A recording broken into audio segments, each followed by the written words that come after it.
Hi, everyone, and welcome back to the Maia Musings podcast.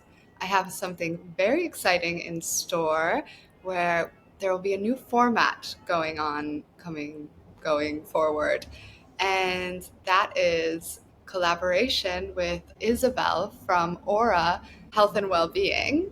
And we will be having discussions around all things health and wellness and mindfulness, yoga, basically all the good stuff. So we will be diving into different topics each talk. So today we will be diving into our origin story and how we met and what both of us are doing.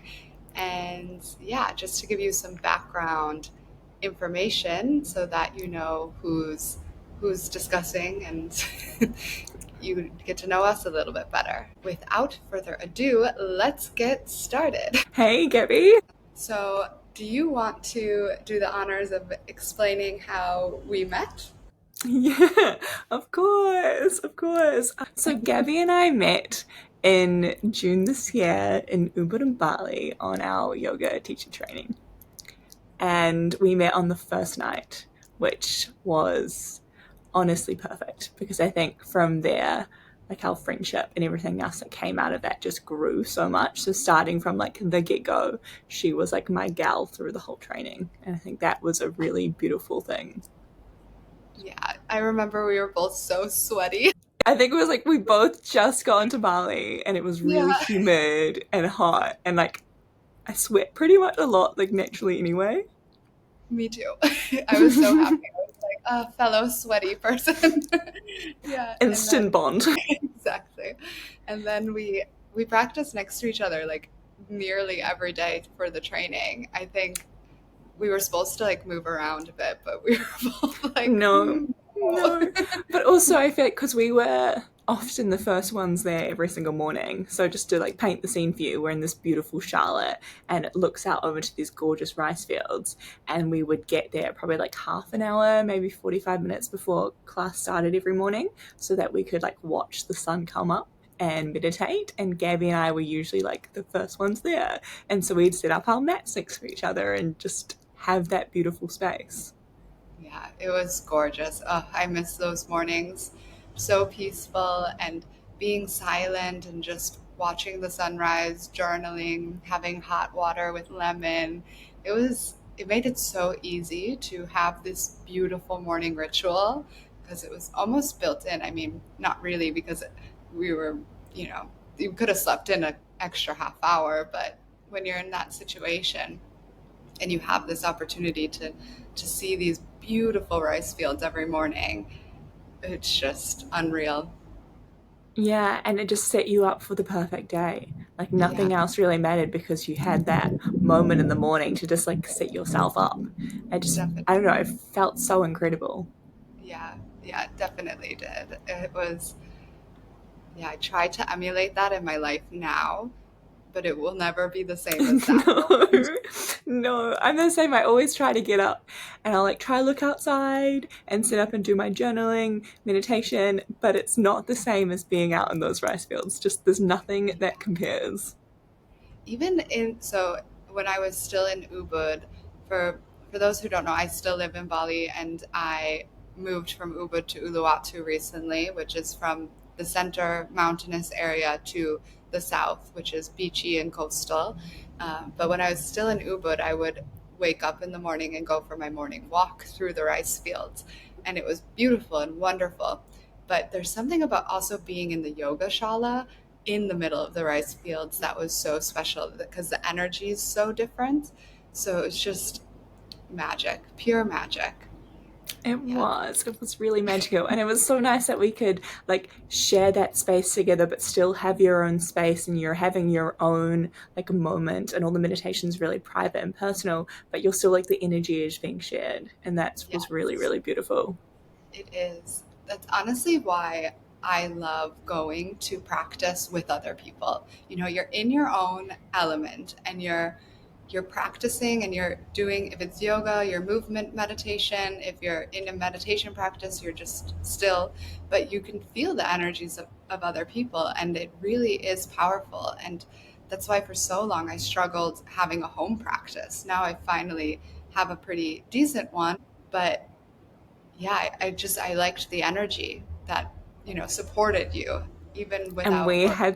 we had such a good group. Like the energy of the group was just amazing, and the It energy was. of the place was just amazing.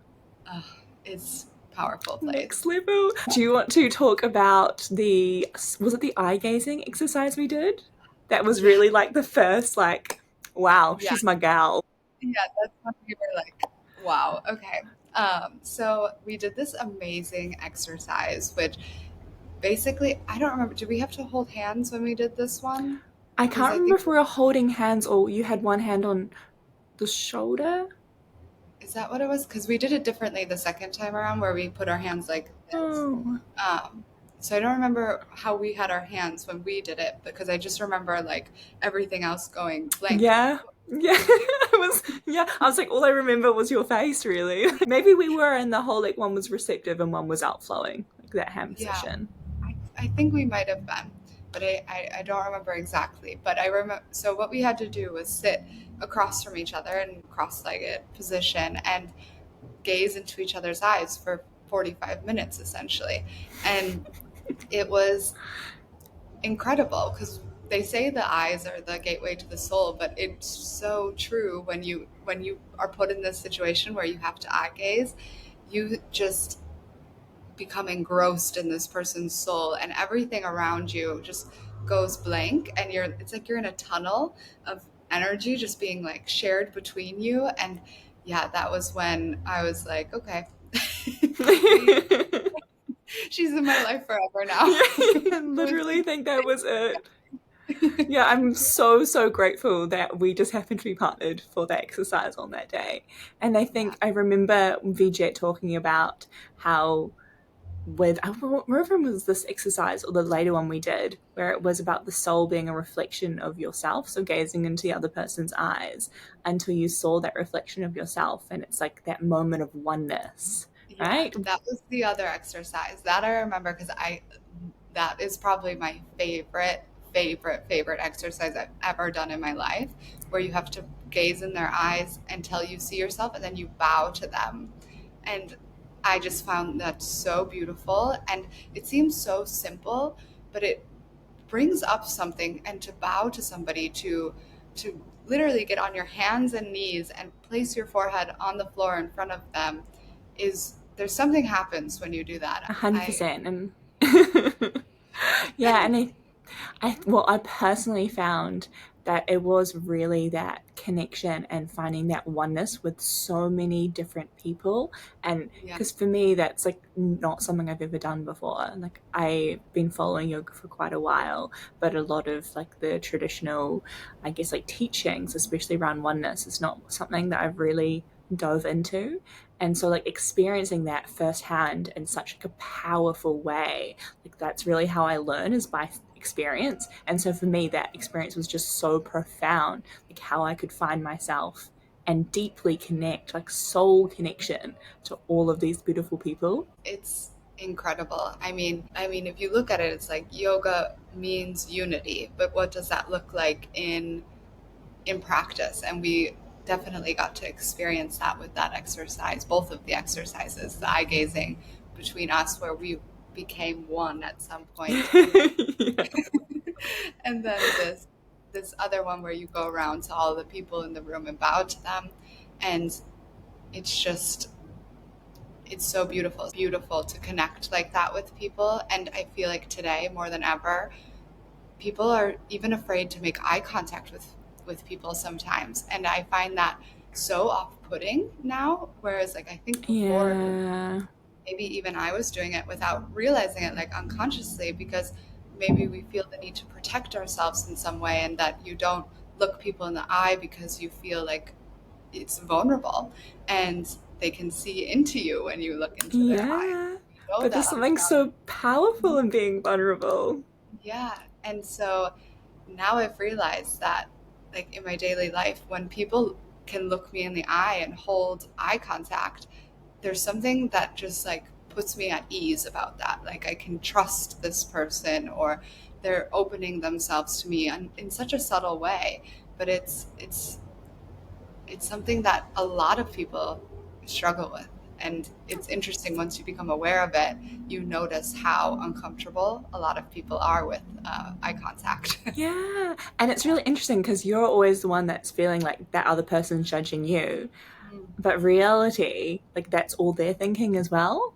And so Yeah, if you're in a position where, you're like, for example, say you're on a bus or a train and the person sitting next to you, our like natural response is to, ooh, like hide, avoid, like don't make eye contact, don't speak to them. But really, if it's most like, 99% of people, if you start a conversation, they're going to talk right back to you. And it's going to be a really nice, flowing, friendly conversation. And you've just made a yeah, nice new connection. exactly. I feel like, I don't know if it's a technology thing or what, because I think I was watching a long time ago an episode of Seinfeld, I think it was, and and there was a scene where they're in the subway and everyone was just talking to each other, and I was like, that's so interesting because like Does not happen today now. that does not happen. Everyone's face is in Mm-mm. their phone And the phone. and or in a book or whatever. No one talks to each other and everyone avoids eye contact. Like if somebody's making eye contact with you, you're kind of like, what's going Mm. on here, you know? Yeah, and it is sad, and like there are studies where they say like, personal happiness is not only just interactions with your friends and family and those really key love members, but one of the key aspects is connecting to a lot of different people throughout your day, and so higher rates of satisfaction were correlated to interactions with lots of different people. Which, if your head's in your phone, like you're just not going to get that. Exactly. Yeah, that's so true. I mean, some of my happiest moments some days is just like hopping on the back of a grab and Yeah, chatting with the grab driver. Like, because they're just so sweet. they're so They're all sweet. so sweet. You throw out a little bit of Indonesian and they're super happy to talk to you. And it's so great because it opens doors to different things. Sometimes you have a conversation, you see things in a new way just from this one random connection. And yeah, I think I think it's something that slowly is lacking in the world, but I think there's a change, there's a shift happening where people crave this connection again. And so we're coming back to it, which is good. 100%. Make that Yeah. effort. It's really worth it. I feel like we both came to the training for an absolute reason. 100%. And I think us meeting was also for a really divine reason, which is just incredibly beautiful. And Gabby's had a much longer yoga and especially energy journey than I have. And so, like, a lot of this was new. It was like the first time I was really deeply connecting to my energy body, and a lot of things came up. And personally, I was able to share a lot of this and work through it with Gabby. So it was like incredible having you there. You were like part yogi friend and part like mentor. It was just like the perfect experience. That makes me so happy. Thank you.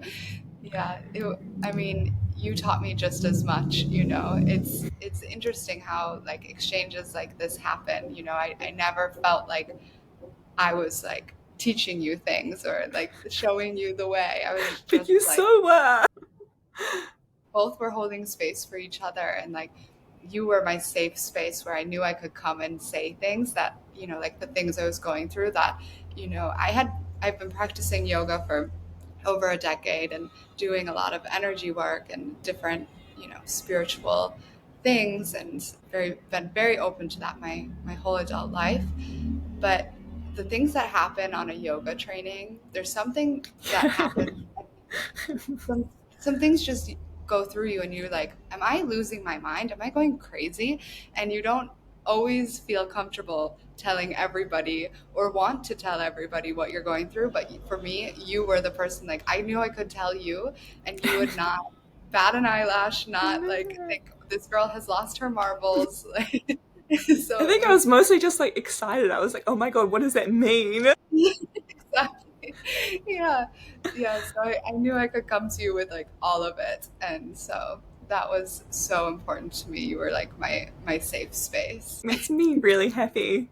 That's kind of like what I really want to do moving forward. Like I think that's part of why I'm like going into the business that I am with coaching is because we really lack that safe space with people just to be able to like vent and talk and like work through their problems in somewhere like some container that is safe and non-judgmental, and it has like I feel like it's just an aspect of curiosity.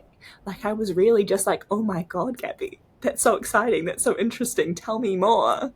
Yeah, yeah, that's so interesting that we both shifted like gears and have taken on these roles, like what I was for you and what you were for me, further out into our lives. Because before this, I didn't know that I was going to be a mindfulness coach or help people and guide them on their Yeah, journeys but and that's show literally what you did. yeah, and I was doing it all this time, but I was not aware of it. And it's just so funny the way that things start to flow in motion once you step into that and you bring your awareness to it. And yeah, I think, Even like without the awareness, like I don't think I had the awareness piece at the time, but the universe was just subtly like, all right, darling, I'm going to put you in this position to let these characteristics come through and like slowly show you step by step by step. And I feel like I'm yeah, just always 3 steps behind. yeah, it was like slowly cleaning a very dirty mirror. It just became clearer and clearer and clearer until it was like, okay, this is your path and this is what you need to do. Yeah, amazing. So, do you want to explain a little bit about what you're doing now? Yeah, sure. So I am a mindfulness coach and I am working with people who feel burnt out or lost or purposeless in life. And I'm helping them realign with themselves because a lot of times when we're feeling lost or we're feeling just like needs to be something more in life. Like you're kind of at this point where it's like, okay, I've checked all the boxes, but I'm feeling, you know, I'm missing something. And that's because we've lost connection with ourselves and we're not living by our values or we're living according to our limiting beliefs and not stepping into our full truth. And it's really common. I mean, I went through it not so long ago. And I'm helping people just find their way back home to themselves. And I do this through a lot of different mindfulness practices and techniques. I've set up an 8-week program that kind of brings people step by step into back integrated into themselves so that by the end of the 8 weeks, you can feel completely realigned with yourself and you have a clear vision of how to move forward and how to be embodied within yourself and your life so that you can feel joyful and with purpose and aligned and live your truth. So it's been incredible so far. And it's something a journey that I went on myself. So without, help or anything. And I wish I had somebody that would have been like, hey, like, this is what you can do to to come back to yourself. But at some way, I worked through it all, and of course I did have external help. But I had hypnotherapy at some point, and I had a great support system with my family and my friends. But it was really me, like in the trenches, figuring this out. So I just want to be that person that can help people who are feeling this way and really just guide them along. Because, of course, in the end, like with mindfulness and um, finding your way back to yourself, you have to do the inner work. And I can't do that work for you, but I can show you the path so that you don't have to like look for the path and you just know what you need to do. Because for me, it was like I was looking for the path and I was trying this path and that path and every path. And some were great, some were not great. Yeah, so I want to be the flashlight that shows you like, okay, this is the path you need to go down. Here it is, and these are the like checkpoints on the path that you need to like, okay, take this left instead of this right or whatever. And yeah, so that's what I'm doing. And I also do meditation and yoga, so one-on-one sessions with meditation for people who want to deepen their practice, whether you've never meditated before and you just want to learn how to meditate, or you're an advanced practitioner and you just want to maybe experience different styles of meditation, different techniques, or you want just somebody to hold you accountable. That's what I do. And I personally, meditation has been huge for me in my life. And it's a habit that if I don't do it every day, I feel a difference. So it's something that I firmly believe in my soul that if everybody meditated, the world would be a better It would be place. so different. It It'd be would be so huge. different. Yeah. Do you have like a favorite go-to meditation that you could, pass on Oh, to the world at large? yes. So there's two meditations that I love a lot, and one is Brahmari, which is the one where you hum. Oh, I So love that one. yeah, there's something just really soothing, and it stimulates your upper Your vagus chakras. nerve. Yeah, yeah, and and so I love that one because it really just calms me, and the way that I do it is the way that Vijat taught. So I, for 5 minutes, inhale, and on my exhale hum while I'm spinning counterclockwise, and then for 5 minutes I sit in silence, and then I do that two more times. So that's one of my favorites. And then my other favorite is mantra meditation. So repeating mantras in my head or out loud, chanting them um, throughout the meditation. And I just find that having something to focus my mind on that's not my breath, but because a lot of people, it really works well to have breath awareness meditation, and for me it's fine, but I find that the mantras really focus my mind completely, and there's something about the energy and the vibration of these words that just allow me to get centered and release all the chatter and the monkey mind very quickly and go deep into my meditation. So those are my favorites. Mm, I went to a Buddhist temple when I was in Nepal, and they were chanting, and I Mm-hmm. sat there, and I honestly could have sat there all day. I have, apart from the yoga teacher training, like I have never felt that centered and calm and grounded. Like it was instant. And I was just like, I didn't want to leave the place. I just felt so incredible. So I can totally attest to the mantras. And if you like don't know how to chant yourself, finding a video where they're playing the chants over and over and over, it's pretty powerful stuff. It's super powerful. I love it personally. It is like you can just stay, you go into a trance almost, and Yeah. it's so beautiful because you can really drop in and be in this stillness that everyone talks about meditation being still and calm and whatever, but a lot of times meditation is not that experience. It's like your mind is going in all different ways, your back is hurting, your mind's being pulled everywhere, but for some reason when there's mantra meditation on, or I'm doing mantra meditation, or I'm listening to a mantra, I'm able to just tune into these sounds and release everything else, which I don't experience in my other meditations. So interesting. I feel like it's one of those things where you really have to try and kind of figure out what works for you. Because I know personally that often sometimes I will just like go off into my own world. And like some of those are my favorite because then I'll be like working into my body and finding things that are like stuck and things that need to be processed. And like that works amazingly for me. And it's like, I'm right up in here and it's part sensation and part like vision. But Yeah, then for me, if I'm trying to focus on my breath, like I really, really struggle with that. yeah, yeah. So I just finished a Vipassana meditation retreat, which in Vipassana, you're you're focused on your breath. Yeah. So you have to focus on your belly breath, and then you focus on your nose breathing. And it was so challenging for me because I really tried to, no one knows if you switch techniques in the middle, like no one Yeah. knows. But I was really like, I was like, I'm here to learn Vipassana, do the Vipassana technique. And it was a struggle. And so, but I found that although in mantra meditation I find stillness and calm and this serenity and surrender and just beautiful experience, it's very blissful.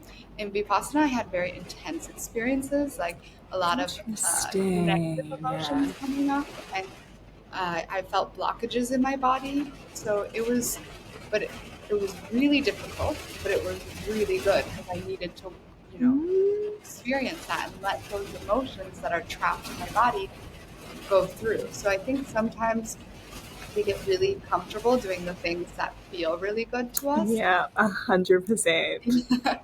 But sometimes we need to be pushed into it, like out of our comfort, and to be like forced to forced. I forced myself to go to this, but to be put in this situation where you have to try something different and work through that.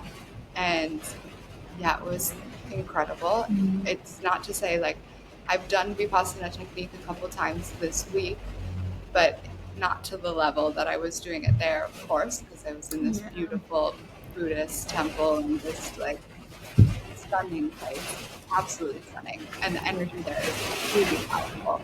But to know that I can tap into that and use that tool to bring things out of me is really, really nice. I think I'm still at the point where I would need to go to another meditation retreat to be kind of like forced to stick to it. Because I think with Vipassana, it really works when you're doing it for a length of time. Because it was like Right. after, I would say like after 20 minutes every meditation, that's when stuff would start coming up for me. What we were taught in this retreat is that, so they called it the object, like your object of awareness. So you'd start with your belly breathing and then you'd move to your nose. But if you felt a sensation come up, that sensation would become the object for a few breaths. So you would bring it to the center point and decide, because your mind's already naturally going there. If it's pain, if it's something um, coming up with a thought or whatever, you just bring it to the front and you think about it. If it's a thought, you think, is this a useful thought or is this an unuseful thought? Useful thoughts are things like, I can't think of anything. Like, okay, and it'll be easier for me to say what an unuseful thought is. An unuseful thought is like, okay, what am I going to have for breakfast after this? And what am I going to do later or whatever? And a useful thought is like, okay, why did I react this way in this one situation, even if it was like years ago, it just like pops in your Mm, mind. And then you're able to think about that for a few breaths and allow yourself to understand why that happened. But then you have to let it go again and not ruminate on that. You just let it be the temporary object and then come back to the real object, which is your breath awareness. And you do the same thing with if you started feeling pain. Because, of course, if you sit in meditation for an hour, you will feel pain. We all feel pain when we sit for that long. God, I And remember my spine would like at different sections of my spine would just get really sore, and you'd be like, "Okay, it's for me, it's fine." my hips. And so then you bring the pain as the object and you look at the pain and you feel like, okay, is this a pinching pain? Is this a stinging pain? What is this pain? Is there any emotions behind the pain? And so then, sometimes it's just pain from your body sitting, but sometimes you start feeling pain. Like I was getting really strong pain in my shoulder blade. And I was like, this is weird because I can sit for hours and hours. I don't do Something's coming out. and when I tuned into it, this wave of anxiety came over me. And I was like, what is this? Like, I very rarely have anxiety in my life anymore. So I'm just like, what? What is this anxiety? Like, forceful, insane. And I mean, I used to have very strong anxiety when I was figuring out my life and when I was in my darkest depths and what I was talking about earlier, finding my own path forward. There was a lot of anxiety involved in that. So I'm not a stranger to this feeling, but this was intense anxiety. And I was like, what is this? And so I was sit with it. And the thing that I was struggling with was that the first time it came up, I couldn't release it. Like I Oh couldn't yeah. work through it. And then Mm-hmm. I meditated on it for two more meditations and it still wouldn't release. And I'm thinking like, oh my God, you can't talk to anyone because it's a silent retreat. I'm like, what is this? Why can't I get it out of me? And it just kept coming up and coming up and coming up. And on the last day of the retreat, after our final meditation, I the meditation was good, and I felt pretty peaceful, and I wasn't thinking too much about this pain. I just kind of let the pain exist in me now, because at this point I was like, okay, I've thought about it, I've looked at it, I've felt it, and it's there, and that's okay. And I just like made peace with this pain. And then after the meditation, when I left the meditation hall, a wave of emotions, like energy, came through my body, and I just bursted out crying, like bursted, like hysterical, like hyperventilating crying. And after that, I haven't felt the pain in my shoulder. So I released it, but I still don't. Sometimes the point of me telling this is sometimes you Yeah. don't know what it is, and that's okay. And that it's something you have to just, you know, I talked with the instructors after, and they were telling me that sometimes you can be holding, you know, energy from past lives in your body, so you're not going to know what came out.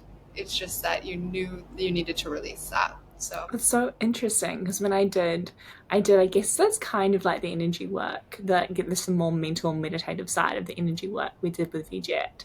And so like that one, I would like see visions and kind of like understand where the trauma I was holding was being released, like what it was related to in my life. And then when I've tried to like re-bring that into meditations now, and that's like what I did in Ubud, which was like my like week of just like insane release and insane transformation.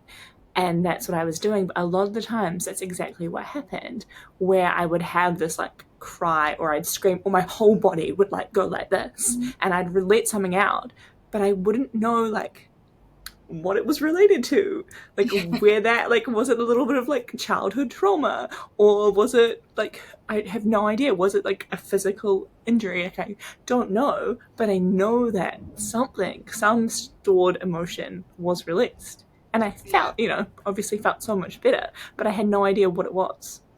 yeah, it's it's totally normal to not know. And I think it's something a lot of people, like, we want to know, we want that clarity, but it's okay to just like know that you release something, and it could be something that's happened, you know, in your physical body. It could be something that you're holding for, you know, your ancestors. It could be something you're holding for like all the women that's ever come before you, Yeah. or it could be the, you know, your past lives.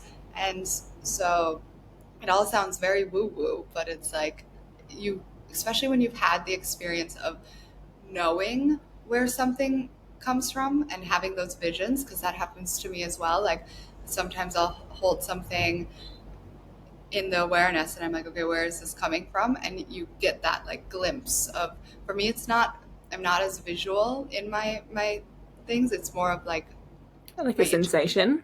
Yeah, my intuition's very like, it talks very loud to me, so it'll just bring up a memory. And it's not like I see the vision clearly. It's more of like the feeling that it Yeah, was like. 100%.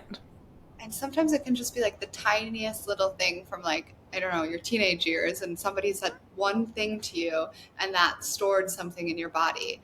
And it's just like, you need to let those things go. You need to, and you're not aware of it on a conscious level, but when you dig in, you realize like, oh, I've been holding on to that, and I need to let that go. Like, Yeah.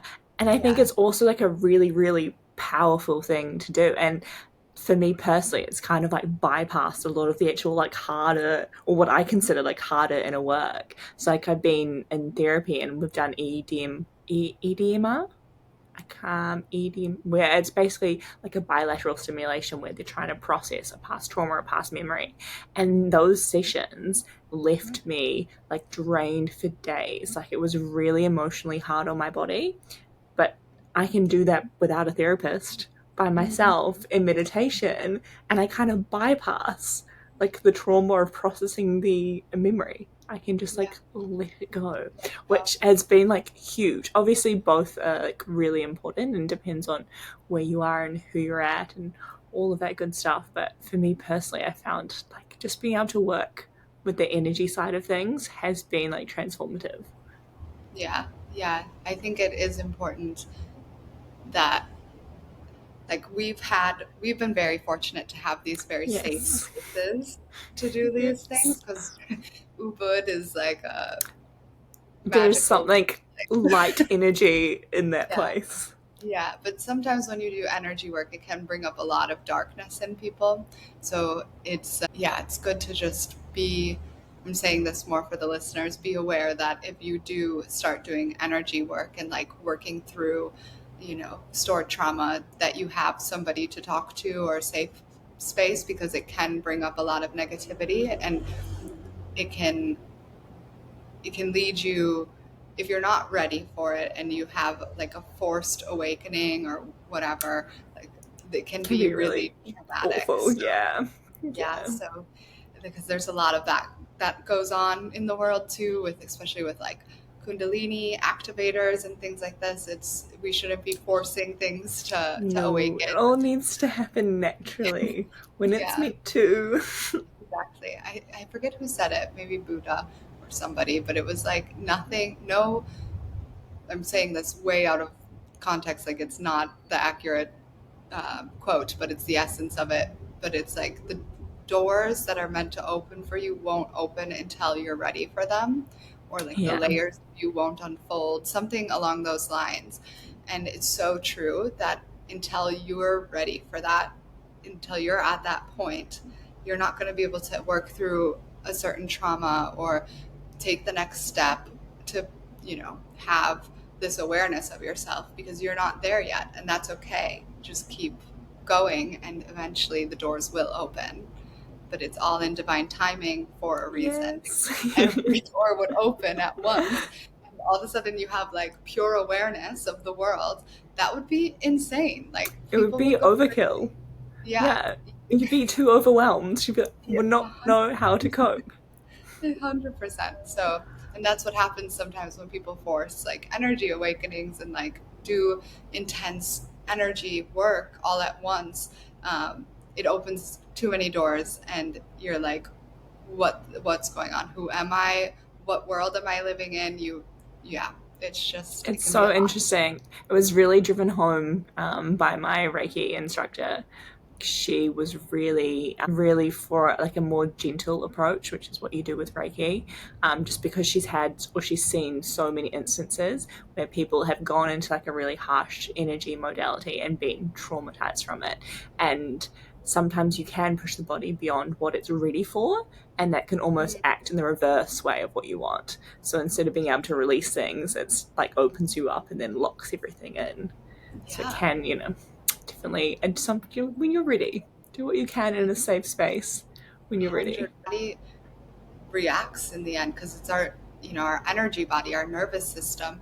So the book actually that you recommended, I forget what it's called, but it's like the The secret language of your body, or yes, like something about learning the language of your body. Yes, exactly. So in such a that good book, book.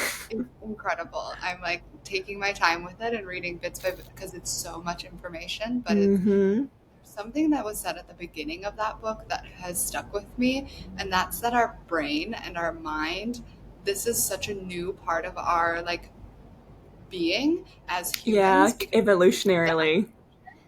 and that our mind, like our body, our nervous system is, and our energy body is what has been with us this whole time, and it's so advanced and so knowledgeable and so like just this incredible system that helps us sense the world and like be in tune with the world around us. But now, because we're living in an age where we have our minds and our brain, and that's our main focus, that we kind of lost this touch with our nervous system or the importance of it.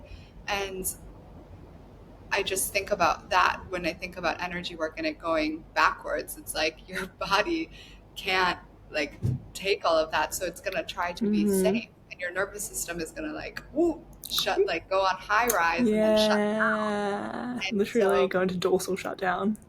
yeah, yeah, but Mm. it's so crazy because our body's so intelligent, and it's not happening in our mind; it's happening in our energy body, and Yeah. yeah, so. later in Yeah. that book when you get to it, just a little sneak preview. And I think it's quite relevant to what you just said with your experience with the shoulder pain when you're in your silent retreat. Is the authors speak that sometimes when a feeling, a sensation, or something comes up, it can be really overwhelming, and it takes a lot to then you have to do something else to regulate yourself, to Mhm. get yourself into a space where you can then see beyond or see deeper into that, to then be able to Yes. process it. So they have like examples of like somatic exercises and things like that, just to like really like pull you in to then be able to like come back to it. Yeah, I can 100% attest. The most overwhelming feeling I've ever had, and like when you're in a Vipassana, you're not supposed to move. So like No. my initial response, like the reaction that I wanted to have was to like stretch and like move that. But in Vipassana, you're not allowed to do that. You have to just sit with it. You have to, like you're supposed to stay still. You can't like shake it out. You can't do anything. No, they want you to Okay, look at I've definitely been cheating in mine. yeah, I think, it's interesting because I've learned different modalities of meditation now, and Vipassana is definitely very strict.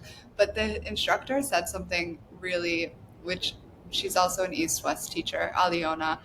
She wasn't our teacher at East West, but I was able to assist her in the next training, and she's just a wealth of knowledge, and she has been on this path for like 2 decades. So she just has so much information. So she started so young. She's like 37, but the wisdom that comes out of her is just unreal. And she was saying that, like there's so many different modalities of meditation, different techniques and different lineages. But she chooses to do Vipassana, an ancient technique of meditation, because thousands of practitioners have all Yeah. done this coming before, and that there's you see the results. And so she's like, it's almost scientific that what's going to happen, and there's been tons of research Yeah, now it's like done on it. anesthetical and experiential evidence. Exactly. So I as much as I wanted to like bring in other knowledge that I've accumulated from other places, like, okay, no, it's okay to like move your body and shake and like release that way. I was like, no, like follow this process. It's like there's a reason, there's a method to this madness. So just like look at it. And you were But like in the space with the instructors, like, it was the time to do exactly yeah, that. it was safe. It was a safe space, and it was incredible. And yeah, but it was very overwhelming. And my initial reaction was move your freaking body, like start wiggling your shoulder blade. And like, I did a little bit, I have to say. Like, it was, You're just I, like, oh my God. because it's so overpowering when these things come up, and when you start digging deeper into them, it just like unleashes. And the funniest part is that after the meditation retreat was over and we were all able to talk to each other again, Vera, a girl who I met at the next training as well, she was on the retreat too. She was like, how do you just sit there like a statue, like you look so peaceful? And I was like, if you knew what was going on in my mind, I was not peaceful. There was like very little. This all the time because I like have seen people have commented about that. Like I'm sitting in meditation, like I know I look really calm and really like still. In my head, it's like violence. Like there is Yeah, so much going on, but it's there you're just so like, it's hilarious. I was laughing so hard about that, but it's true. Like you look peaceful, you're still, your body is still, but it just shows how active our minds are and how much we have going on inside, and that we're not this physical body, because your body can be still and there is so much happening within you. you're dropping in and out and to and fro. And I think that's a really good reminder for people who are just starting meditation. Like, I think it can look really intimidating when you're seeing all these people sitting like completely still and you're like, oh my God, I have to be that still and I have to have my thoughts that still, when that really just is not the case. No, it's not. You can practice meditation your whole life and your thoughts are not going to be still. This is one of like the hills I will die on telling people about, because it's like I've heard so many people say, I can't meditate because my mind just doesn't stop. And I'm like, your mind's not going to stop. That's like a complete myth. Your mind will continue to work while you're meditating. It's that your thoughts start to get quiet and kind of move to the back of your brain. I like to explain it that way. It's like they go, that's how it See, feels for that's so me. interesting. I feel like I do the opposite, where my thoughts are like a screen in front of me and I drop into the back of my head. Interesting that we both go opposite ways. For Yeah. me, it's like, because I think my main point of focus a lot of times is here. So I bring my awareness to my third eye and I just let my like self settle there. So then I just think of my thoughts going like to the back. That's so interesting. I think it's because when I first started meditating, I listened to a guided script and it was from more of like a science background. And so when she was talking about the third eye, she was talking about it from the place of like the pineal gland, which sits at the like the top of the spine, the base of the brain, which is in the back of your head. So Yeah, for me, that's like that's the spot that I pull myself to. interesting. So it's like the third eye, but like the different, I guess, the different sides of your head where your third eye is. Yeah, technically, like the third eye is the middle of your your head. Yeah, I was like, you can't really like, you But know. I always picture it like Mm, here, like this space, and yeah. But it's like it's either way, your brain, your mind, your thoughts never stop. That's like the nature of that part of your mind is to think, and that doesn't stop just because you're still. And actually, a lot of times it gets worse when you first become still. Just like everything hits the forefront, but then with time and with practice they start to just like shift to wherever, like a different compartment, let's say, in your brain. yeah. They become less like in the forefront, and a different part of your mind switches on. And it's the still mind, it's the deep mind. It's because we have this stillness within us. We all have it. It's there. It's a different part of our minds. And once you learn to turn that on, that's what stays at the forefront. And it's kind of like they switch. The thinking mind goes Mm, to wherever, and the still mind comes to the forefront for a brief second. And the point of meditating is to keep that still mind in the forefront and the thinking mind in the background for as long as you can, and just keep coming back to that. yeah, So and I've heard and read that still mind being called so many different things. So some people call it like the self or the observer, or yeah. one like a famous acupuncture was calling it like his version of coming home. It's like Mhm. that self voice. And so I think there's a lot of different terminology for what you're talking about right now, especially like Yeah, across different cultures. But it's like that place of you're able to like detach from your thoughts and observe exactly. them without, yeah, getting so heavily involved. Like you're not the thought, you can You're not the observe the thought. thought. Exactly. You observe the thoughts, and if you get even more detailed, you could be the observer observing the thoughts, which is very meta. But um, you you realize that your thoughts are literally not a part of you. They're just transient things that come and go, and it's like hearing sounds. They come, they go. Thoughts are the same thing. They come, they go. Sometimes they're useful, sometimes they're not useful. And when you become the observer, you start to develop this space between your thoughts coming and how you want to respond to them. You get to choose. You take the control back, because a lot of us are living our lives controlled by our thoughts. A thought comes in, you react. But when you are a meditation practitioner, you have a space. So the thoughts come in and you look at them, they become the object, as if what we would say in Vipassana, they become the object, you look at them, and then you decide, okay, do I want, does this serve me? Is this even useful? Is this a useful thought or an unuseful thought? Unuseful thought, let it go. And then also, as like, is it a true thought? You know, Yeah, because a lot of the time, all of our thoughts are like our negative beliefs about ourselves or like our negative thought patterns. And that becomes ingrained in how we see the world and how we react to the world. And so when you're able to see that thought, you can actually start to like, okay, well, is this true? yeah, You know, you might have a negative thought about yourself and like that's your ingrained belief. But if you can stop to like pause, right, create that space and then analyze whether this thought is even like true or valid, Hmm. It can help you start to like navigate some of that belief changing and like Definitely. rewiring your thoughts and your beliefs and all of that powerful stuff as well.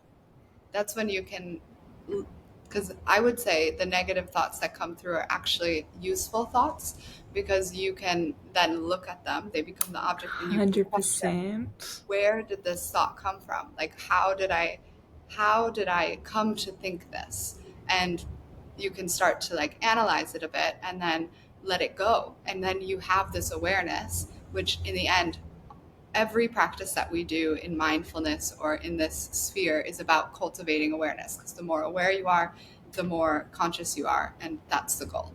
And so you become aware of where this thought comes, and as soon as something comes into your awareness, you're able to, Yeah. I'm telling you, I think that I might, like it might still affect me a little bit, but I have this awareness that, oh, that's not true. And I know that this only comes from this experience, and you're able to like navigate around it, and it doesn't affect your life as negatively as it used to. And yeah, that's one of the modules in Oh, my so mindfulness. exciting. One of the limiting beliefs part of Yeah. it. Yeah, that's super important for us to work through. And yeah, so I feel like we've gone on like a long tangent about meditation and stuff, but So much so. But there's so much to talk about. And I feel like it's something we're both really, really passionate about. So, of course, yeah. we're going to get lost. Yes. But I want to make sure that there's time for you to talk about your path and what you're doing now. Mm. Yeah, I think we didn't really get into the where we started, which I think is interesting as well, because we both started in completely different fields. But we can get back to that. But kind of like just what you're doing. Yeah. Yeah, absolutely. We'll circle back. We'll circle through and forth and then come back, no doubt. But basically, I have like a really science like health background, and I got really sick with COVID, and so the last couple of years of my life, like a lot of my body systems started to, well, they just didn't really work. Like I had lots of gut issues. I lost my period for like 2 years, even though I had like gained a lot of weight and my thyroid wasn't working well, and so I had like a lot of health issues. And I spent like 2 years really trying to figure those out. So I went to lots of doctors, I went to lots of like naturopaths, I was working out all the time, I was eating really clean. Like my cupboard was like a pharmacy. Like I was taking so many things, like trying to figure it all out. And it wasn't really until I got into more of the mindfulness and nervous system regulation piece where the needle started to move. And so now I'm really passionate about helping others to kind of figure this piece out. Like, I definitely think that lifestyle medicine, so like exercise, nutrition, getting good sleep, like sunlight, and all of these key like biomarkers are so important for people's health. But then there's the second aspect to it, which we've been talking about a lot today, with nervous system regulation. And a lot of it is, dealing with trauma and like getting, it's that shadow work so that you can then fill that space with good. And you kind of, I feel like you need both sides to it. And so I really want to bring this into a practice to help people kind of target their health and well-being from this really multifaceted approach. Yeah, Yeah. it's incredible, and it's so true. I think we're in a society where we want instant fixes, like quick fixes, and we see that even in like health and wellness. And 100%. Like I I would go to see, oh, sorry. I oh, would go to okay. see my holistic doctor, and I would ask her like, okay, well, what can I do with my diet, or like what can I do like exercise wise or sleep, like what are the things I can do in my lifestyle? And she was like, well, here's this pill. So it was Yeah, basically like seeing a normal doctor, but like the pill was made from herbs. It was like just make it natural. exactly. Yeah, I read this quote. It was on Instagram, and it was like a post that said, if your doctor doesn't ask you about your lifestyle, your food that you're eating. They listed a Yes, bunch of things. They're like, you don't, and yes. they just instead prescribe you something. You don't have a doctor, you have a drug dealer. And I was like, that's so accurate, because I think So accurate. I see it happening. Like there's times where Western medicine and herbal medicine is needed, of course. Like there's a place for that. 100%. But I just think society is so quick to just put people on medication, and it's a band-aid. It's not a fix. And it's kind of like you know, my mind is all over the place, and I'm pretty sure I'm ADHD, like undiagnosed, but it's like I have all the qualities of that. But because of my meditation practice and my mindfulness practice, I'm able to like rein myself in, and I don't need to go onto medication.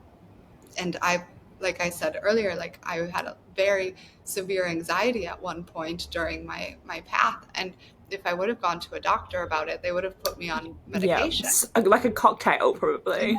Yeah. And it's like I was able to work through that. Yeah, it wasn't comfortable and it sucked. Like it was not fun. Like I would wake up every day with this like feeling of just like heaviness on me, like another day, and the anxiety would kick in immediately. But when you have these tools to regulate your nervous system, you can work through some of this stuff without medication. And that should always be the first option. 100%. And like a lot of the things I'm learning, so I'm currently completing a course in New Zealand where I live. And a lot of the things that we're learning is literally like prevention is cure. And so a lot of mental health issues, there's like, for example, I think it's like depression. They have studies that show on that exercise is just as effective, if not more, than SSRIs. And it really is population dependent, it's person dependent, circumstance dependent. I mean, there's so many things that you can do like for free as well. Like this doesn't cost you anything and you'll get so many benefits from it. It's literally just a few changes to your habits and your lifestyle instead Yeah. of going on medication that you would probably have to take for the rest of your life and you don't know the consequences or like the side effects of that medication. It's sometimes I think that people would rather just pop the pill because Yeah. it's easier. And because lifestyle change is difficult. It's hard. It's not easy work. That's why And we have coaches. exactly, I think about that with burnout as well, because a lot of the people that I work with, they're burnt out. The prevention to burnout is mindfulness. And Yeah. so like not getting to the point where you're disconnected from yourself. So it would be like of course I'm working with a lot of people right now who are already to that point, and mindfulness can help bring them out of it, of course. But there's a way to even get where you don't need, like you can see the signs, like I'm headed down this path, Yeah. and that's when you start. And so that it's not like you get to this point of rock bottom and you're just feeling completely disconnected. So Yeah. prevention is key for everything, Exactly. but we Exactly. don't have it in our society that much. It's so like No. cause and effect focused. No, and I think that's such an important piece and something that I want to bring forward with people that I work with is building that intuition. So their Mm, own intuition, their connection with their bodies, so they can start recognizing these like symptoms as signals. And so like like those symptoms that are leading up to burnout, they can recognize and make adjustments in their life. Like that is just such a critical piece. it is your intuition. This is so funny because I literally just started working on a workshop that's about tapping Yay! into your intuition, because I've So found necessary. so necessary for everything. And so many people either are so disconnected that they don't hear their intuition anymore, or they stop trusting their intuition and they start like going in the opposite direction from it and like pushing it down. And so yeah, I've been doing research and working on like different exercises for people on how to bring this intuition to the forefront, because it's such a key piece. Actually, if you haven't included it already, I think one that's really beautiful and quite easy is just to get a person to be like in a meditative stance and like quite quiet. And then for them to picture or feel what a no means for them. Because I feel like that's such an easy thing to grasp. Like a lot of people will feel like a restriction, they'll feel like constriction in their chest, or they'll feel Yeah. like a big wall come up. or like maybe they'll see the color red and be like angry, you know, they want to rebel against it. Like I think that's such a That cool is a one if good you one. haven't included it. No, that's a great one. That is, yes, a no and a yes. Yeah. Yeah, yeah, because a yes feels really good. Like you feel yourself moving Yeah. forward. And like, It's at like least for me, expensive. exactly. Yeah, that's a great way to tap into your intuition. Yeah. So, do you want to talk a little bit about what you were doing before and Oh how my completely gosh. different your life is now? Oh, wow. I think it's great. Yeah. You can start off in one career and completely switch because we've both done that. Like, so I mean, not night and day different, but like pretty much night and day different. So I trained as a geologist. I have a master's in geochemistry, so I did work in like a lab and I looked at isotopes, and then I went into mining in Australia. So I used to work in the outback and I was trying to find gold, and then I worked underground, and again we were just getting gold out. And obviously I think like an aspect of that was ethics. Like some part of me just felt misaligned. Like there was definitely an aspect of that. But also, it was, I worked what we call fly in, fly out work. So I worked for a week straight on site, and then I had a week at home completely off. And so for those days at work, I was working 12-hour shifts. And so I would get up at like 3 in the morning, go to the gym, do like my little workout, a little yoga flow, and then we'd be off to work around like 5, half 5, and we'd work 12-hour shifts. And a lot of because I was, as a geologist in the beginning, I was really like hands on and in the field. And so I worked with a lot of the miners and like we became really good friends and things like that. And they would also have to work night shift.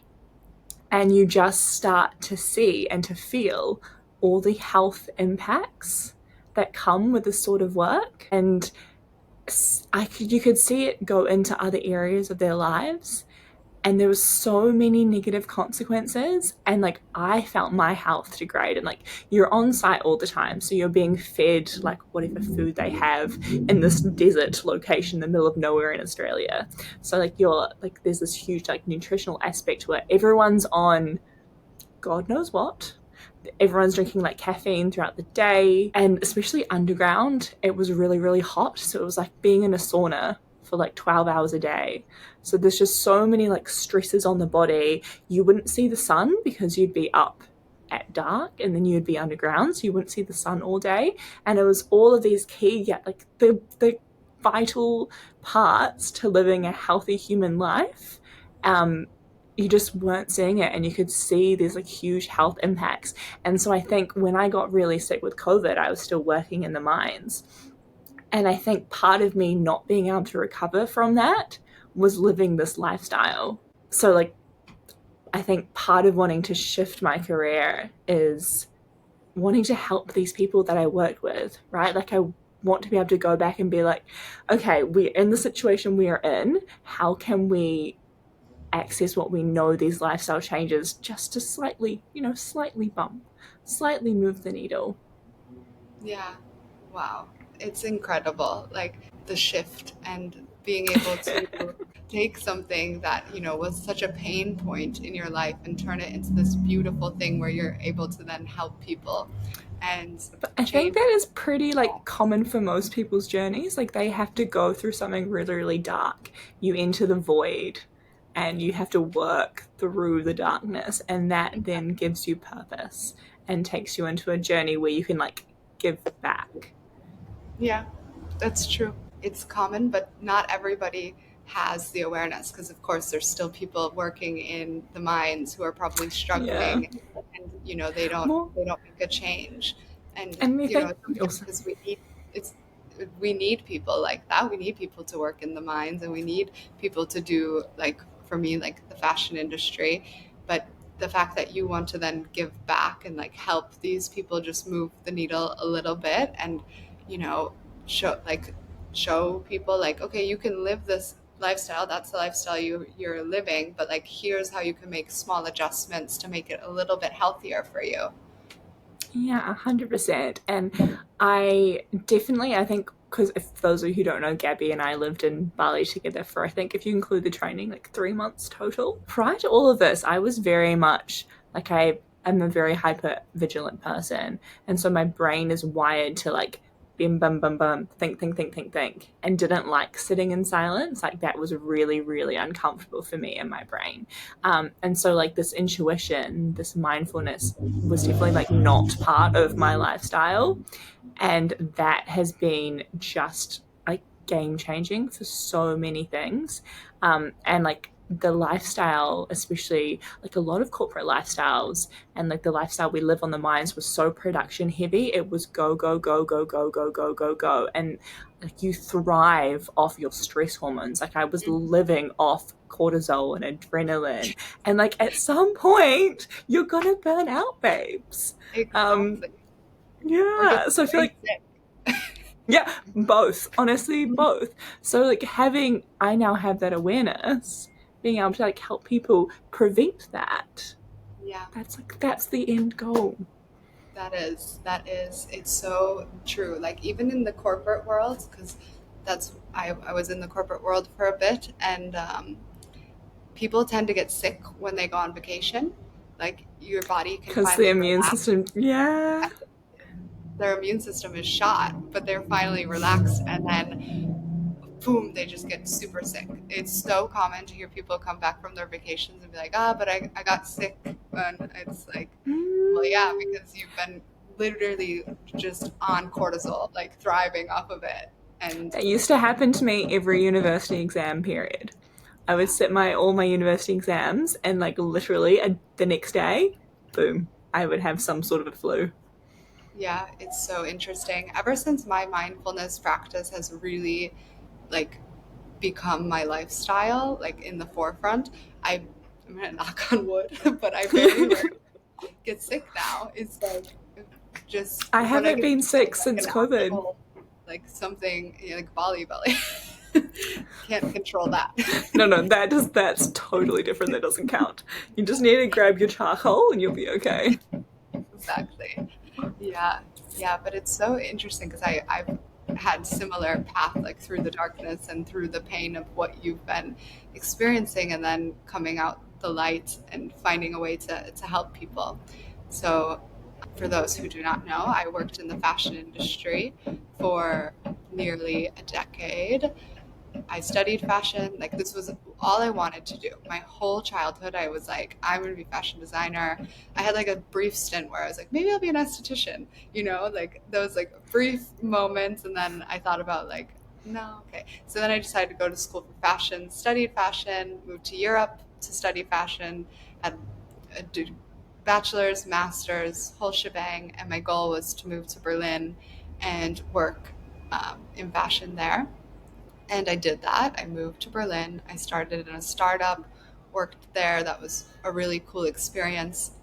Incredible. Honestly, that's a whole nother story. But like working in a startup is really fun. It's exhausting and a lot of work, but you learn so much.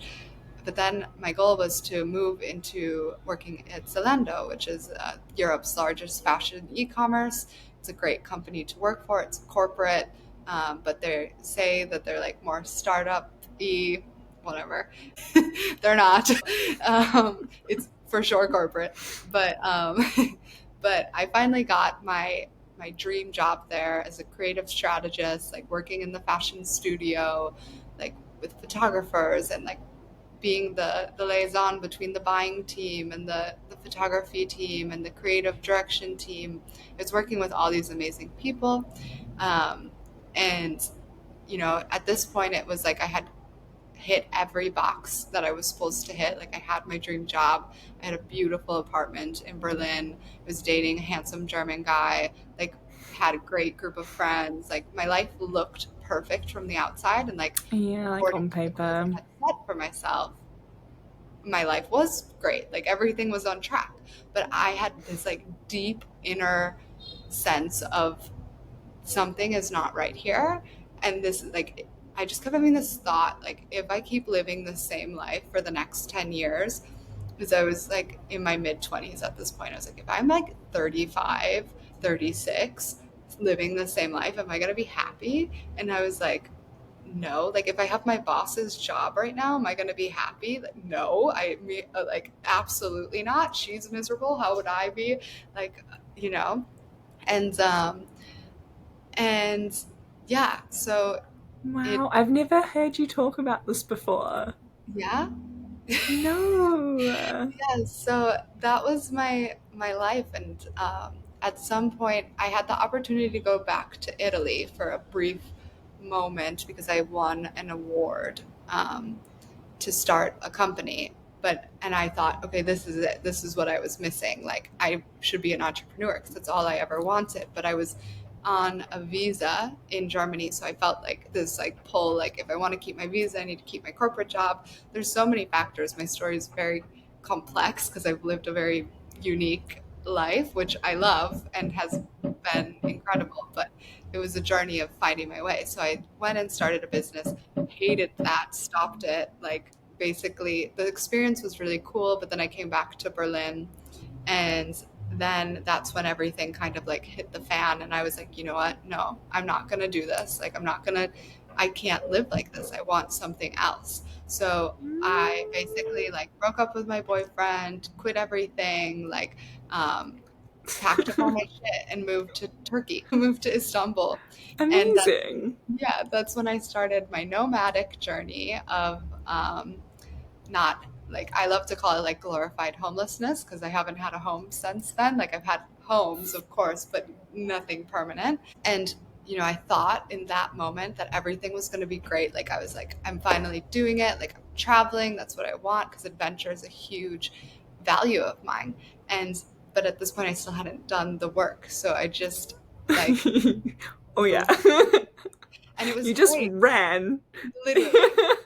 I was living in a complete like fairy tale because it was like super affordable to live in Turkey, especially coming from Europe. Like, um, but I had no idea what I was gonna do, no clue, and I didn't take the time to like do the work. I was just going out into the world, and like I jumped into a new relationship. I like did all of this stuff. I was constantly on the go, never home, never still. I like lost touch with my yoga practice. Even like I was doing yoga maybe like once every other week, which was like the least I had done in years. And I was just completely disconnected from myself and just running. And then at some point I had to leave Turkey because my visa was up. And I actually got deported, but that's a whole nother story. I didn't do anything bad. It was just a paperwork misunderstanding. But A war so, in yeah, Italy, deported from Turkey. It's going literally. great. So I went back, and at some point right before this, a girl that I had met while I was back in Italy reached out to me and asked me to become a co-founder of her company because I was helping her with a lot of stuff already on it. And I, at that point, had nothing going on in my life. So I was like, yeah, sure, I'll do this without like, fully thinking. I was like, it has to do with sustainability. That's cool. Like, that's one of the reasons I didn't want to work in fashion anymore, is because it's so unsustainable. And I was like, yeah, this seems like it'll give me purpose and it'll be good. So then I went back to Berlin for 2 months to like take care of the stuff that I had left behind and like sell all my belongings that I had just shoved in my old attic. And that's when it started to sink in, like that, like you've completely changed your life in like a matter of a month. It started to sink in there, but I had this beautiful summer. It was summer in Berlin. Like, it was gorgeous time. And with all my friends, having the time of my life, not really thinking about things again, just like escaping. Mhm. And then I went to Italy to for a month to like organize things with my ex business partner and really like nail things down with her on how we were going to move forward on that. And then I went back to the States, and that's where everything hit me. I hadn't lived in the Oh. States in, so I was 28, and I hadn't lived there full time since I was like 2019. I whatever 2013 is basically. And I fell into a deep, dark place, the darkest place I'd ever been, because I do not You Like, I'm an stopped actor. running. Yeah, I stopped running and it all hit me. And I just like when I think about that time period, I think about me in the corner of my sister's couch. She has this like L couch covered in blankets watching TV. And I don't watch, like, I've never had a TV in my house. Like, I don't watch TV often. If I'm going to watch a series, I do it on my laptop and I like binge one series like maybe every 4 months or something. But like all I did was watch TV because I was still trying to like mentally run and like numb myself out. And I just, at some point, I don't know what came over me, but I was like, no, like you have worked so hard in your life to like make all these amazing things happen for yourself to like just give up and like become this person who just like is a victim to themselves. And that's when I started, doing things again. Like I started going to yoga every single day again. I ended up meeting this amazing person in Milwaukee who owns Love Cafe. If anyone's in Milwaukee, go there. It's an Ashtanga yoga studio, cafe, serves cacao. Showed me that there's people who, have similar values as me living in a city that I would have never thought. And I started reconnecting to myself again and the things that I love and the things that give me purpose. And I was like, you know what? You're in this situation, but this is temporary. And I started being more mindful about things. And I started questioning, like, okay, is this company in Italy, like, is this actually what you want to do? Or is it something that you just kind of jumped into without thinking about? And started, questioning that. Like, you left the fashion industry and then you jumped right back in. Is this making you happy? I started being reflective and aware of my life decisions again instead of just letting life happen to me. And I started doing hypnotherapy, which really helped me like work on a lot of the traumas and like work through what I had been through in my life and how I was responding to things. Then I started traveling more. So then I went to Brazil, I went to Mexico, I went back to Italy to see like to I gave my with a purpose of like, okay, I'm going for these 3 months to see if I want to continue working on this business or not. Like, how am I feeling when I do this? And it was very clear to me, this is not what you're supposed to be doing. And so, yeah, then I left the company, which it's super hard to leave things that you're working on. Like, you're building this company and God, you yeah. believe in it, but it's not for you. And you have to say, like, your intuition is telling you, no, this is not it. Like, you're meant for something different. And you have to believe in that, even though, like, having a startup in Italy sounds like a dream for most people. And it is a dream. It wasn't for me. And Yeah, it's not so your then, dream. yeah. And once I left that, I really was able to then tap into what I wanted to do because I'd finally stopped running, and was doing the hard work. You're doing the work. And I let go of this thing that was consuming so much of my energy and And not then you giving anything created back to me. space. It's like a little, Yes, you let all that go. And so there was all this like little vacuum to like pull in all the new that was more exactly. aligned with you. Exactly.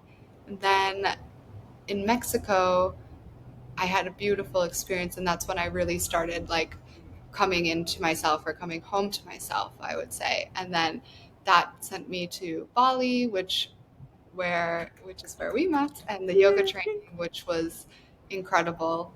And then I'd say the real moment I knew my purpose of helping people with mindfulness was when I came back to East West to do an assistant role in Yeah. training. So in that training, I realized that what I'd been searching for, what was missing in my life and in all of these other steps, was being of service to people, and that's what fulfills me. That's what actually gives me the feeling of like, wow, like I'm doing something incredible and helping people. It's just I had never had that in my life, in my work before. I'd been doing it like for friends and things like that my whole life. Like people had always been telling me like, oh, you should be a life coach, you should be a life coach. And I was like, I don't know. And then when I was assisting the training, just, and it started bubbling with our training because like you said, I had like taken on this role of helping you, and it had come to the surface with a couple of people, as well as when we all like wrote the love notes. So many people had wrote how much of it, like a safe space I had become for them, and how I'd like they would say like, oh, you've always been a teacher in my eyes, even if we were the students, and like that you were always so willing to help me and like advance my practice, even though you were there to learn too. And so like it was starting to bubble then, but when I really took on the assistant role and was the person there to help these students, I thrived. I loved it. It was exhausting and so much work, but so fulfilling. Like I didn't feel depleted. I felt filled up, even though I would go home really tired at the end of the night. It was more physical exhaustion, but my soul was like Mm-hmm. so alive, and I felt so aligned. And that's when I was like, this is what I need to do. Like Yeah. this So for those listening who are interested in finding their calling, that's the feeling you're going for. is the feeling you're going for. And you know it when it happens. And yeah, I think the biggest thing on my journey was when I started listening to my intuition instead of pushing it down, because it's always been there. It's from the beginning, like Yes. from even when You're I almost running from it because it was think telling you no, and you're like, that's scary and that's hard, so I'm gonna say no to that. exactly. And even when I think about it, like even with studying fashion, there were moments where I was like, this is not the industry for you. Like there's so much ego in the fashion industry, and I'm like this little Mm. like my energy is very light and I can't help it. Like that's just who I am. And I felt like in fashion sometimes I needed to be like more cool or something. And I was like, that's just like that's not my energy. I'm not trying to be cool. I'm just trying to be me. And so I always felt like a little bit out of place. Like I needed to be something different, and that was always present there, but I would push it down and push it down and push it down. And I was very fortunate to find like incredible people within like my studies and within working in fashion that weren't the like typical fashion archetype of like I'm so cool and blah blah blah, but it's very present. It is like the stereotype is there for a reason. Yeah, so my intuition's always been there all along, but I didn't listen to it for so long. Like, and it's never wrong. It's never wrong. That's like the crazy part. It's always right. So, No, it's often sometimes it's harder to hear or it's gonna lead to more work. It yeah. is there for a reason and it won't lead you astray. It won't lead you astray. It will lead you to No. need to Wait, do what's more. that Rumi quote? Because that Rumi quote is my favorite and it's beautiful and it's something you put on your Instagram a Which one? while back There's so about many. your the Rumi quote about if you follow your heart, it won't lead you astray or something along those lines. The if with something about love, if love Yeah, is your guide, why fear the way? That one? that was it. No, this is gonna hurt my soul if I can't figure it out. I think it was along the lines of if you follow your soul or if you follow your intuition, it won't Mm, lead you astray. yeah, If that's your sounds guide. perfect. Yeah, it's he has so many. I honestly, if you just read every Rumi poetry book, it's just like everything you need to know. Magic. Everything you need to know is there. Yeah, how did we go so far beyond? Like, It's so what? That was so long ago. Why is this it's not so how we've been long. living? Yeah, we're just so disconnected. Then there was so many less distractions in life, I guess. This is There was true. no technology, and the world was a much simpler place. And it's how do we incorporate this ancient wisdom into a modern life? Because we A can't go back hundred to like living percent. in caves and whatever. Like that's just we're too far gone from that. Nobody would want to go back to that. It's great. I wouldn't be able to live in Bali if this didn't exist, like if all No, these like I want to be able to work online, or like exactly. it's great that we can communicate this way. Yes, yes, but how do we incorporate this ancient wisdom that's still truth because it's universal truth, it's human truth, but how do we incorporate it in today's world? That's the kicker. Yeah, and integrate it. Exactly. Yeah. Okay, we've been doing this for an hour and a half. I honestly knew this was going to happen. I feel like we would have so many deep discussions in Bali, and I wish we recorded back then and it would just Honestly, go for like hours. So I kind of yeah. knew this was going to happen today, but I feel like it was a really wonderful chat. This was a wonderful chat, and I hope it like gave some insight to people, not only about like who we are and our backgrounds and our stories, but also some insight about different topics. And just we've hit the like tip of the Yeah. iceberg with a lot of things. Yeah, But like a this, little bit about mindfulness, a little bit about like discovering your truth and tuning into you and the power that that holds. There's yeah, so many things to get into. the nervous system, intuition, all of Mm-hmm. it. There's Mm-hmm. there's so much to unfold, but we're gonna have so many talks, which is Yeah, great. lots to come. Yes, so much to come. And if anything resonated with you while you were listening to us talk, please comment and tell us below. If you want to get in touch with either of us, I will link everything in the show notes. And I'll also put the books that we've talked about in the show notes, and as well anything we've mentioned will be linked below so that you can, dive in for yourself as well. But any questions or any topics you'd like to hear us speak on, you can, comment or DM us on Instagram. Let us know what you want to hear. If you have any questions that you'd like insight on, we are at your disposal. So, um, yeah, let us know. This is more fun if it's of course, it's fun to be a two-way street between Isabel and I, It's, but it's it's more really fun, fun. more collaborative. Exactly, exactly. More people give us their insights and their, topics they want to hear about. So, yeah. Um, Ben, thanks for tuning in today. Just a few updates before we log off. Isabel and I will be hosting a retreat in Bali in April 2025, so that you can experience the magic and transformation or transformative powers of Ubud. There's more Mm-hmm. details to come on this, but if that's something you'd be interested in, there's limited spaces available. So just sign up on the Maya website for the newsletter, or for the not the newsletter, the the subscription for knowing about the retreats, so you can get on the wait list if that's something you are called to. And other than that, not much else to announce at the moment. So just Things in the pipeline, lots in the pipeline. lots in the pipeline, so much in the pipeline. Like I said earlier, there's a intuition workshop coming up eventually. As soon as I finish it, working on that at the moment. Isabel, do you have anything you want to announce? Some things in the works, but I will announce a bit more in the later dates. Okay. And where can people find you? So I am at Ora Health and Wellbeing on Instagram and also www.orahealthandwellbeing.com. And yeah, feel free to reach out if you have any questions or comments, or if you just want to have a chat. Like, my whole purpose is being a safe space to talk. So if you want to get in touch, feel free.